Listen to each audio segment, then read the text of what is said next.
देवाला जेव्हा आपली सेवा आवडते ना तेव्हा असे वेगवेगळे आकार दिव्यामध्ये देव देत असतो. शुभ आकार असतं हे. लावायचे गजरे याने ना बिब्या. माझ्या सर्व गोड मैत्रिणी, ताई, दादा, बहिणी, आजी, आजोबा, काका, मावशी आपल्या चिल्लर पार्टीचं मनापासून खूप खूप स्वागत आहे. शुभ दुपार सर्वांना. तुमचा दिवस सुखाचा, आनंदाचा, आरोग्यदायी जाऊ हीच बाप्पाला आणि महाराजांना प्रार्थना करते. आपल्या नवीन व्लॉगला सुरुवात करते. तर आज अमावस्या आहे. अमावस्या म्हणजे काल संध्याकाळीच लागलेली आहे. आता 4 वाजेपर्यंत दुपारी आहे. तर अमावस्येला मी काही उपाय करत असते, काय गोष्टी करते ते तुमच्यासोबत म्हटलं शेअर करूया. मी आता जस्ट करतच आहे. तर अमावस्या म्हटलं की आपल्या सगळ्यांना भीती वाटते. भूत प्रेत, काळी शक्ती, वाईट शक्ती, काळी जादू वगैरे असं असतं आपल्या सगळ्यांचं. आपली अर्थ चुकी नसते, आपल्या मनामध्ये त्या भीती घालून दिलेली असतं. खरंच अमावस्या म्हणजे इतकं वाईट किंवा इतकं म्हणजे हे नसतं भूत प्रेत किंवा असं घाबरण्यासारखं खरंच काहीच नसतं. आहे ना, असा दिवस आहे की त्या दिवशी आपल्या घरातलं जाळमाट, तुटलेली फुटलेली भांडे, कपडे, जुने कपडे असतात ना, परत आपल्या घरातल्या चपला बिपला, तुटके फुटके भांडे वगैरे, आपल्याला सगळं घरातलं जे काही दरिद्र असते ना ती बाहेर काढायची असते. अमावस्या दिवशी थोडक्यात अवलक्ष्मी आपल्याला बाहेर काढायची असते. आणि लक्ष्मीच्या स्वागतासाठी आपल्याला वेगवेगळे उपाय करायचे असतात. मग ते एकदा आपण फरची पुसतो पाण्याने, हळद वगैरे सगळं टाकून लेपन वगैरे करणं, दरवाजावर छान मस्त स्वच्छ करून तिथं पण छान शुभ लाभ वगैरे काढणं किंवा दरवाजा छान सजवणं. अजूनही बरेच असे उपाय आहे जे की मी करते, तुमच्यासोबत आज शेअर करणार आहे. तर अमावस्या म्हटलं ना इतकं घाबरून बिलकुल जायचं नाही. मला पण आहे ना अमावस्या म्हटलं ना पहिले खूप असं भीती वाटायची. अमावस्या म्हणजे आपल्याला कोणीतरी काही करेल, कोणाची तरी नजर लागेल, मग इकडं जायचं नाही, तिकडे जायचं नाही, मुलांना इकडे पाठवायचं नाही, तिकडे पाठवायचं नाही. पण असं काहीच नसतं. बघा, दिवाळीच्या वेळेस अमावस्या असते, म्हणजे लक्ष्मीपूजे दिवशी भर अमावस्याचा दिवस असतो. त्या दिवशी आपण छान मस्त पूजा वगैरे करतो, सोनं खरेदी करतो, नवीन कपडे, नवीन गाड्या आणतात त्या दिवशी. पण तेव्हा असं कोणी विचार करत नाही की अमावस्या आहे की असा दिवस आहे तर मग आपण या दिवशी आज नाही घ्यायला पाहिजे या गोष्टी. तर आहे ना अमावस्या म्हणजे ना खूप खूप चांगला दिवस असतो. वाईट काहीच नसतं त्याच्यामध्ये. अवलक्ष्मी घरातली काढून आपल्याला लक्ष्मीला आमंत्रण द्यायचं असतं. तर असा आहे अमावस्याचा दिवस. एकदम छान मस्त ऊन पडले आज. तर असं असतं अमावस्याचा अर्थ. तर बऱ्याच जणांना असं वाटतं की पिंपळाच्या झाडाखाली जाऊ नये, पिंपळाच्या झाडाखाली भूत बसतात वगैरे असं.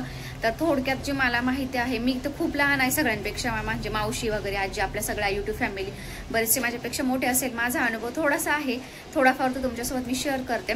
तर पिंपळाच्या झाडामध्ये ना माता लक्ष्मी भगवान विष्णू वास करत असतात. आता तिथली जी माती आहे, संध्याकाळी समजा आपण तिथं गेलो ना, दिवा जरी प्रज्वलित करून आलो ना याच्या पिंपळाच्या झाडाखाली, काय म्हणतात त्याला, आपलं हे असतं प्रदोष असतात किंवा एकादशी वगैरे असते, तेव्हा जर तुम्ही तिथं केलं आणि नंतर संध्याकाळी कुठेही न थांबता आपल्या घरी निघून आले ना, कणकेचा दिवा लावायचा असतो.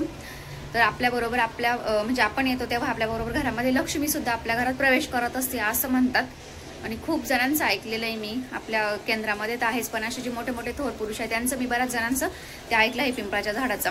त्यानंतर पिंपळाच्या झाडापाशी जी माती असते ना ती आणून सुद्धा आपण अगदी म्हणजे ते चंदन असतं आपण लावतो ना देवांना, आपल्या कपाळाला लावतो, त्या चंदनमध्ये सुद्धा आपली ती माती लावली ना तर आपले पितृदोष कमी होतात, आपल्या पित्रांची म्हणजे गती लाभते, पित्रांचे आपल्याला आशीर्वाद लाभतात. एवढं म्हणजे त्याच्यामध्ये पॉवरफुल ताकद आहे. आणि सगळ्यात महत्त्वाचं म्हणजे पिंपळाच्या झाडाखाली खूप मोठ्या प्रमाणामध्ये ना ऑक्सिजन असतो. खूप चांगलं असतं पिंपळाचं. आपल्यासाठी ऑक्सिजन म्हणजे काय सगळ्यांनाच माहीत आहे. तर असं महत्त्व आहे अनन्यसाधारण. अजून बऱ्याचशा गोष्टी आहे पिंपळाच्या झाडाबद्दल, जसं शमी किंवा आपलं बेलाचं झाडं आहेत ना, तसेच झाडांना जसे महत्त्व आहे तसंच अगदी पिंपळाला, वडाला, आपण औदुंबराला कसं महत्त्व होतं, अगदी पिंपळाचं पण तसंच महत्त्व आहे. म्हटलं चला तुमच्यासोबत शेअर करूया. चला मी आज काय काय करणार आहे तुमच्यासोबत शेअर करते. माहिती आवडली ना आता नक्की शेअर करा दुसऱ्यांना पण. व्हिडिओ आवडत असेल व्हिडिओ लाईक, शेअर आणि सबस्क्राईब करा. कमेंट पण करा छान छान, म्हणजे मलाही मोटिवेशन भेटतं छान काहीतरी नवीन तुमच्यासोबत शेअर करावं, जे की माझ्याकडे चांगलं नॉलेज आहे वगैरे. आणि तुमचे काही सजेशन असेल ना, तुम्हाला कुठले व्हिडिओ बघायला आवडतील काय ते पण मला नक्की सांगत चला. जर माझं काही चुकलं तर तेही मला सांगत चला.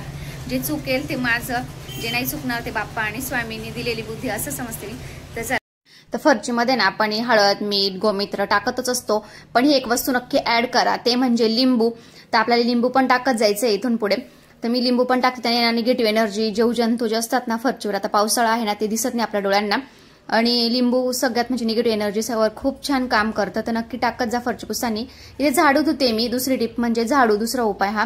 तर माझा झाडू शनिवारी, मी दर शनिवारी झाडू धुत असते, कारण लक्ष्मी आपण त्याने हे करतो, लक्ष्मीचं प्रतीक असतं झाडू, त्याच्यामुळे त्यालाही स्वच्छ करणं खूप गरजेचं असतं. खूप छान त्याची रिझल्ट आहे, पॉझिटिव्ह नक्की करा. तिथे नेमकी आमची गॅसची टाकी संपली होती. आता मिस्टर घेऊन गेले टाकी. तर फरची पुसते मी आता. पहिले बेडरूम पुसून घेतला, नंतर परत मॉब एकदा बुडून घेतला चांगल्या स्वच्छ पाण्यामध्ये आणि आता पुन्हा हे करती फरची किचन पुसती सॉरी. तर काय होतं ना, बरेच जण आहे ना उलट पुसत येतात, म्हणजे दरवाजाकडे मध्ये पुसत येतात. असं नका करत जाऊ. आपल्याला अवलक्ष्मी घराच्या बाहेर काढायची असते, तर म्हणजे पूर्ण घर पुसून येऊन परत उंबऱ्यापर्यंत म्हणजे बाहेर काढायचं. तर इथे मीना दरवाजे वगैरे पण पुसत असते. दर गुरुवारी असते हे माझं रुटीन आणि अमावस्याला पण असतं. म्हटलं चला तुमच्यासोबत शेअर करूया. तर हा तिसरा उपाय आहे. त्यावर शुभ लाभ स्वस्तिक वगैरे तुम्ही ओम पण अगदी काढू शकता. दरवाजावर मोरपीस लावणं, स्वामींचं हे लावलेलं आहे. जर तुम्हाला आवडत असेल ना, तुम्हाला जे आपण देवाचं आवडत असेल ते लावू शकता तुम्ही असं. तर लेपन करणं, लेपन खूप चांगलं असतं. आपलं जे काही शुभ कार्य आपल्या घरात असतात ना तेव्हा लेपन करायचे असतात. देवीचे वार असतात तेव्हा, सणवार वगैरे असतात तेव्हा मी करत असते नित्यनियमाने. गुरुवारचं तर माझं असतंच, मंगळवार शुक्रवार वगैरे असं. उंबऱ्याला खूप अनन्यसाधारण महत्व आहे. उंबरा हा लाकडाचाच असला पाहिजे, खैऱ्याचा असेल तर एकदम चांगलं. माता लक्ष्मी आणि नृसिंह सरस्वत्यांचा वास असतो आणि मुलंही आपले आज्ञेत राहतात लाकडाचा उंबरा असेल तर. ते आपल्याला अमावस्याला किंवा शनिवारी बांधायचं असतं 3 सांजेच्या वेळेस. तर आज तर 4 वाजेपर्यंतच अमावस्या आहे, सोडता येणार नाही. कारण की आपल्याला संध्याकाळी अमावस्याच्या दिवशी संध्याकाळी म्हणजे सायंकाळी आणून त्याची पूजा वगैरे करणं, असं कपड्यात वगैरे बांधायचं असतं. तर कुणाला जर माहीत नसेल तर मला सांगा, मी नक्की शेअर करेल नेक्स्ट टाइम. मला बांधायचं आहे पण मी शनिवारी बांधेल. आता अमावस्या 4 वाजेपर्यंत आहे म्हणून.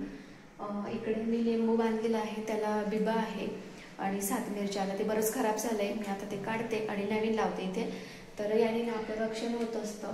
बिबा वगैरे तर आपली आजी वगैरे, मी माझ्या आजीला बघत आली लहानपणापासून, म्हणजे गाड्यांना बांधणं, परत त्याला पण दरवाजांना बांधणं घराच्या.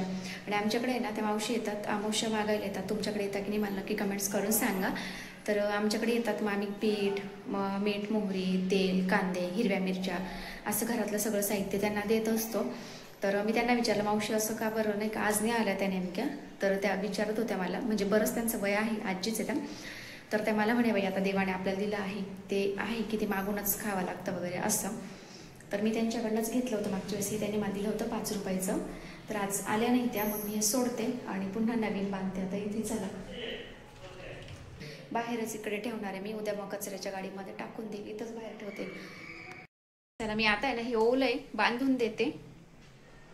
ओ तुला लावायचे गजरे, लावायचे गजरे. याने ना बिब्याने निगेटिव्ह एनर्जी दूर राहते. लिंबू वगैरे सगळं दे. तुला देऊ शिवला देऊ दादाला. गार हवा सुटली, बाहेर न्यायच्या, गार हवा आहे. असं पण बांधू शकतात. पंचमुखी हनुमान यंत्र आहे हे, याने रक्षण होतं घराचं वगैरे असं असतं त्याच्यामध्ये. आणि हे ना सिद्धी म्हणजे हे केलेलं असतं त्याच्यावर, मंत्र वगैरे आपण म्हणतो ना जे काही सेवा त्या केलेलं असतं, सगळं सिद्ध केलेलं असतं केंद्रातलं. तर हे पण लावू शकता तुम्ही. आणि इकडे मी ना आपले हे पण बांधून दिलं, लिंबू मिरची. आता काही रांगोळी नाही काढत आता, कारण की उठला आहे तो काही रांगोळी ठेवणार. आपल्याला अजून एक ठिकाणी स्वस्तिक काढायचं, ते म्हणजे आपल्या किचनमध्ये. आपण गृहिणी आहेत, आपल्याबद्दल म्हणजे माणूस म्हटलं की वाईट वागणं वगैरे बोलणं असं असतंच, वाईट विचार करणं. तर आपल्या मनामध्ये वाईट विचार येतात आणि आपण अन्न बनवत असतो, त्या अन्नामध्ये उतरत असतात, अन्न दोष लागतो. तर बऱ्याच जणी आपल्या केंद्रामध्ये गुरुमाऊली सांगत असतात दुसऱ्याचं पण अन्न घेऊ नये, कारण की अन्नामध्ये दोष असताना आपले दोष खूप अन्न दोष खूप भयंकर असतो, त्याने आपले ग्रह वगैरे सगळे बिघडतात. तर आपण ह्या शुभ चिन्हाकडे बघितलं की आपण पुन्हा कॉन्सन्ट्रेशन करून स्वामींचं किंवा आपल्याला जे देवाचं नाव आहे ते करून स्वयंपाक करायचा, म्हणजे अन्नाला छान चव येते. वातावरण पण असं झालंय आणि विराचा घसा दुखतोय. नको दादा, तिचा ना थोडा घसा दुखू राहिला, म्हटलं थोडा आल्याचा चहा पी का, थोडा घसाला शेक बसल. थंडीमध्ये ना असं मस्त, म्हणजे पावसामध्ये आता वातावरण असं मिक्स वातावरण आहे. दुपारी ऊन पडतं, सकाळी पाऊस असतो, दुपारी ऊन पडतं, पण संध्याकाळी पाऊस आणि थंडी असं गारवा असतो. अशा याच्यामध्ये ना आल्याचा गवती चहा वगैरे टाकून, आलं टाकून तो चहा असतो तो खूप छान लागतो. चला मी पण चहा घेणार आहे आज, तुम्ही पण या सर्व चहा घ्यायला. उपमा खायचा का तुला? तर ना आपली धूप आता वाळली आहे, बऱ्यापैकी वाळली, छान मस्त. थोडासा ओलावा असेल अजून त्याच्यामध्ये, अजून म्हणजे जास्त अजून ऊन वगैरे पडत नाही ना, तर ओलावा आहे. तर आज याच्यामध्ये भीमसेनी कापूर, मी नेमकं भीमसेनी कापूर आणायचं विसरली आहे. तर म्हटलं चला आज पेटवते, तुम्हाला दाखवते. पण असं नको की रुपाली फक्त व्हिडिओ बनवून टाकते काहीतरी, असा विश्वास पण पाहिजे एक, नाही का. तुम्हाला म्हटलं आपलं बॉन्डिंग तसं पाहिजे की जे ट्रू आहे तेच मी तुमच्यासोबत शेअर करणार आहे, सगळ्या गोष्टी ज्या आपल्या आहेत त्याच. तर इथे ना मी आज पेटवून बघते, पेटते की नाही धूप. तर मी काल थोडंसं केलं होतं, थोडी पेटली होती, छान हे झाली. पण आता बघते थोडीशी मोठी लावून बघते. तर धूप अजून ओलीच आहे, कारण कसा पाऊस वगैरे चालू आहे. पण एक तिकडची आहे ती छान पेटली, इकडची थोडी ओलाव्यामुळे ना पेटणे पण एकदम मस्त वास येतोय. ओम ऐं ह्रीं ठामडाय नमः। ओम श्री चैतन्य गोरक्षाय नमः। ओम श्री चैतन्य गोरक्षाय नमः। ओम श्री चैतन्य गोरक्षाय नमः। ओम श्री चैतन्य गोरक्षाय नमः। ओम श्री चैतन्य गोरक्षाय नमः। श्री स्वामी समर्थ, श्री स्वामी समर्थ, श्री स्वामी समर्थ, श्री स्वामी समर्थ, श्री स्वामी समर्थ, श्री स्वामी समर्थ, श्री स्वामी समर्थ महाराज की जय। शिवला झोळीत टाकून दिले. शिवला बिलकुल दृष्ट काढून देत नाही. मग विरा आहे समजदार, पण तरी तिचं चालू असतं मोरपीस ओढणं वगैरे असं चालूच असतं मुलांचं. केंद्रातनच आणलेली आहे मोरपीस. काय तर मी ना एकदा केंद्रात गेली होती, तर नजरमणी वगैरे असतं बघा आपले, त्याच्यामध्ये याचे जे मोरपिसाचे कलर असतात ना तेच त्या मण्यामध्ये असतात. पण मग शिवला घातलं होतं. शिवनं असं तोडायचं ना एकदा, तर शिव म्हणे असं थोडंसं तोंडामध्ये, म्हणजे इथं गेला पण होतं तोंडामध्ये, पटकन बाहेर काढला. त्यामुळे मग मी ना काढून टाकले. तर मी ते भाऊनं म्हटलं वेगळं काय आहे का असं गळ्यात वगैरे घालण्यासाठी. तर तिथे एक सेवेकरी होते, बऱ्याच वर्षापासून आहे तिथं आपल्या सिन्नरच्या केंद्रामध्ये. तर ते म्हणत आई तुम्ही अशी दृष्ट काढत जा. असे मोरपीस आणि दृष्ट मला त्यांनी सांगितली करून कसं करायचं आहे काय. तुम्ही बघितलंच मी कशी विड्याची दृष्ट काढली. तर ही मी दर गुरुवारी न चुकता, गुरुवारचा माझा नित्यनेम असतो, गुरुवारी मी करतच. आपल्या महाराजांचा दिवस असतो तेव्हा, आणि आमुषाला अशी दृष्ट काढत असते. म्हटलं चला खूप साऱ्या ताई वहिनी वगैरे आहे ना, त्यांचे मुलं माझ्या मुलांसारखे लहान असतील तर खूप गरज पडते मुलांना. कसं आपण चांगल्या नजरेने बघितलं ना पॉझिटिव्हली, तरी आपण एक म्हणतो किती गोड मुलगी ग, किती छान आहे, तरी अशी दृष्ट लागते. किंवा असं बाकीचे पण असतात ना, नजर लागते ना लहान मुलांना लगेच पटकन. तर त्याच्यासाठी हा उपाय. तर मला जे उपाय माहित आहे मी ते सांगितले. आज काही उपाय नाही केले, पण थोडक्यात सांगते. तुम्हाला जर आवडले ना तर नक्की फॉलो करा. म्हणजे मला पण आहे ना असं मोटिवेशन भेटतं छान. तुम्हाला काही माहित असेल तर मला पण सांगत चला, मी नक्की फॉलो करेल. ते फॉलो करण्याचा प्रयत्न करेन. तर भाताचा एक उपाय सांगते. लहान मुलांना काय आजारी पडतच सारखी बघा, आजार पण मागे लागत राहते. एक झालं का एक आजार पण, चिडचिडपणा तापटपणा वगैरे करताना मुलं. तर त्याच्यासाठी काय करायचं, आळणी भात करायचा अमावस्येच्या दिवशी. मी यांना करायचे आधी, आता नाही करते, आता एवढी गरज नाही. अमावस्येच्या दिवशी ना सकाळी 12 वाजेपर्यंत करायचं. सकाळी म्हणजे 12 वाजेच्या थांब काढते. तर 2 मुलं असेल ना तर भात शिजवायचा, 2 भाग करायचे अशी वाटीमध्ये, 7 वेळेस उतरायचा मुलांवर ना, आणि अशा ठिकाणी टाकायचा का जेणेकरून ते पक्ष्यांनी खाल्ला पाहिजे तो भात. पक्ष्यांनी खाल्ला पाहिजे, कोणाच्या पायनळी पण नाही लागला पाहिजे असं. आणि तिकडनं आला हातपाय वगैरे धुवायचे. आणि आपण जेव्हा भात वगैरे टाकायला जातो ना मुलांवर उतरून, तेव्हा कोणाशीच गप्पा मारायची नाही. म्हणजे अगदी घरातल्यांशी सुद्धा आपल्याला गप्पा मारायची नाही, किंवा कोणाशी बाहेरच्यांशी गप्पा मारायच्या नसतं आपल्याला. तर म्हटलं चला तुमच्यासोबत शेअर करून. उतारा पण आपण नारळाचा करतो ना घरावरनं गाड्यांवरनं, असे ते उतारे पण करून टाकू शकतो. त्याच्यात त्रिशूळ काढायचं, शेंदूर वगैरे असून त्याने श्री स्वामी समर्थ 7 वेळेस म्हणून उतरायचं, आणि असं बाहेर बाजूला ठेवून द्यायचं, निर्माल्यात वगैरे टाकून द्यायचं असं. मी कारले घेतले. आता शिवला खूप कप झाल्यासारखं वाटतंय. सकाळपर्यंत ओके होता. आता वातावरण एकदम आमच्याकडे गार, एकदम पावसाचं वातावरण झालंय ना, त्याला कप झाला पाहिजे. त्याला ना मी आता खायला घेतलं, पण त्याला असं उलटी सारखं होतंय. पण चिकट कफ आहे त्याला ना, तू पडत नाही. हो थांब 5 मिनिटं. कफ आहे ना तू चिकट होतं ना, मुलांना असं त्रास होतो श्वास घ्यायला वगैरे ना. निमोनियाचा तर माझ्या शिवला निमोनियाचा 2दा निमोनिया झाला होता. बाबू. तर हे ना माझ्या आजोबांनी सांगितलंय. अगदी आम्ही लहानपणी माझ्या मामाकडे होतो ना, आम्हाला कफ वगैरे काही झाला ना तर हेच असायचं औषध, कारल्याचा रस. आडुशा अजूनही माझ्या मामाकडे आडुशाचं झाड आहे, आडुशाचा पाला वगैरे काढायचा, त्याचं प्यायचं, तुळशीची पानांचा रस वगैरे. आणि माझं लहानपणी एवढा म्हणजे एवढा आत्राव होता, जो आर्मीमध्ये आहे आता. आम्ही दोघं तिकडच होतो शिकायला, आणि दोघं लहान माझ्या मम्मीकडे होते, कारण चौघांना एवढं सांभाळणं माझ्या मम्मीला काम वगैरे करू शक्य नव्हतं. लोकांची दररोज कामाला जाणं वगैरे असं परिस्थिती. आम्ही खूप नाजूक होती तेव्हा, कारण आजी बाबा नसल्यामुळं. असं आजी होती, आमची बाबा नव्हते, मग थोडंसं आहे चला तर वेगळी. तर असे ना भाऊ येणं काय करायचं, खूप असं लहानपणी ना मग पाडून येणं, इथं लागलं पायाला गुडघ्याला, खूप असं फोडून येणं नाही का, गुडघे फोडून येणं, टिचर टाचर असे आजोबा म्हणायचे माझे, आमचे दादा म्हणायचे. तर दादा काय करायचे, कडुलिंबाचे ना साल काढायचे, ती साल जाळायचे, त्याची राख वगैरे करायचे, आणि ते ना खोबरेल तेलामध्ये लावायचे. पण त्याने एवढं दुखणं बरं व्हायचं ना, इन्फेक्शन नाही, काहीच नाही, जंतू नाही, काहीच नाही. ते एकदम म्हणजे नाही एकदम बरं वाटायचं.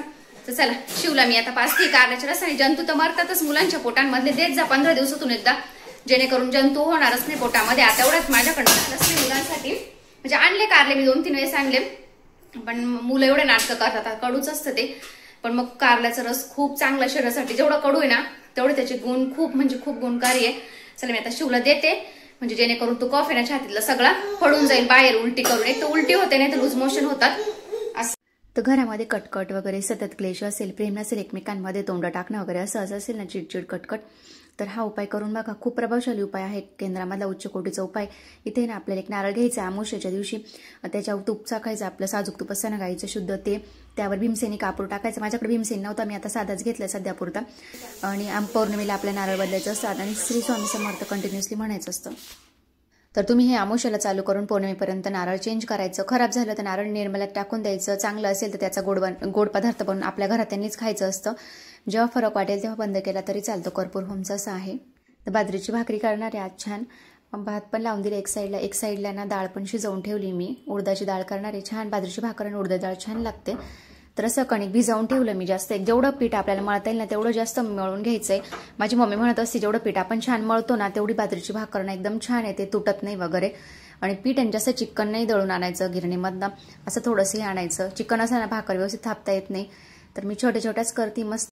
तर अगदी सोपी असते बाजरीची भाकर करायला पण आणि खायला तेवढी छान. तवे एकदम छान मागच्या बाजूने एक भाजून घेतली मी. आता जी पुढची बाजू आहे ती गॅसवर भाजणार. आपण जसे फुलके भाजतो ना त्या पद्धतीने.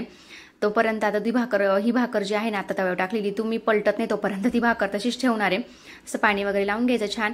आणि काही सेकंदाच्या 30 सेकंदाच्या तसं आपल्याला पलटायची असते. नाही तर मग त्याला असे मागे ना चिऱ्या गेल्यासारखी एकदम अशी विचित्र दिसते भाकर. खायला व्यवस्थित लागत नाही आणि ना दिसायला तर मेन चांगली दिसत नाही बाजरी भाकर. प्रेझेंटेशन खूप महत्वाचं असतं.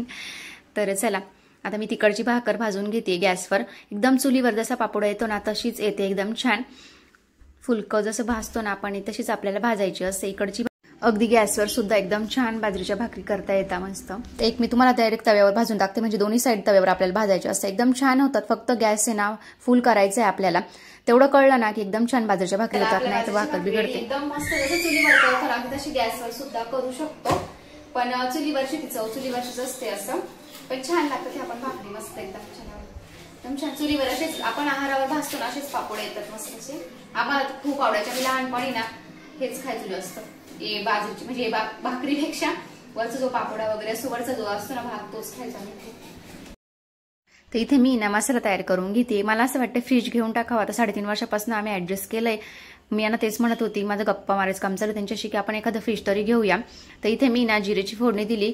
इथे मी वाटणमध्ये ना लसूण, हिरवी मिरची, कोथिंबीर, खोबरं टाकलेलं आहे किसून.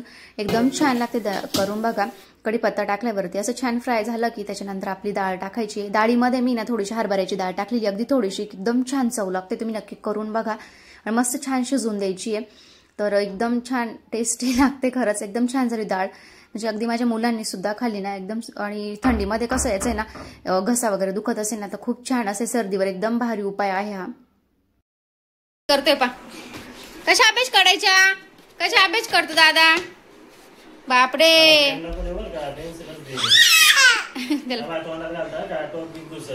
नको बाळा पेन्सिल तो खाईल ना. सगळं आवरून घेतलंय मी. भांडे वगैरे जेवणाच्या आधी असं आवरलं का टेन्शन नसतं. चला आता जेवायचं मस्त छान. सगळं आवरून झाल्यानंतर आता जेवण करणार आहे. एकदम छान झाली डाळ आपली.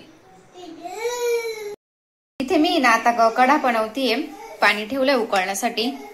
तर इथे ना गवतीच्या 2 काळे मिरे घेतलेत, 3 लवंगा, दालचिनीचे 2 छोटे तुकडे, आपला गूळ आणि अद्रक घेतलेला आहे, अद्रकचा तुकडा आणि हळद टाकायची आपल्याला.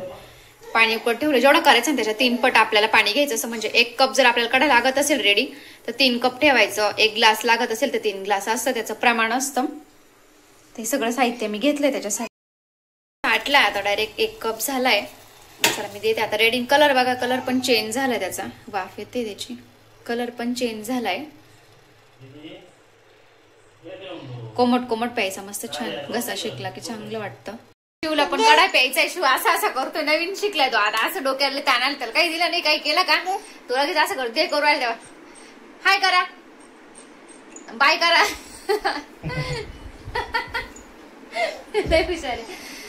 विराला कडा दिलाय ना त्याला असं वाटतं हिला काय दिलंय असं. तू लहान आहे ना त्याला नको वाटतं हे सगळं.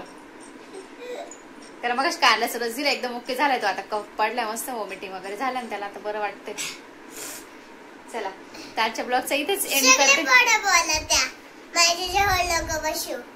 हा ना आजारी असलं असं होतं ना जेवण नाही केल्यावर. बघ बरं कसं होतं ना. मग विराला आता असं सांगितलंय मी. सगळे मुलं असं बोलताना मग तू जेवण करायचं ते आज एकदम छान. तिने बाजरीची भाकर बाजरीची भाकरी वगैरे एकदम मस्त चुरून खाल्लं डाळीमध्ये. पोटभर जेवली ती आता एकदम छान. रोज जेवणार आहे मग तू. बघितलं कसं मुलं बोलता मग आजारी झाल्यावर.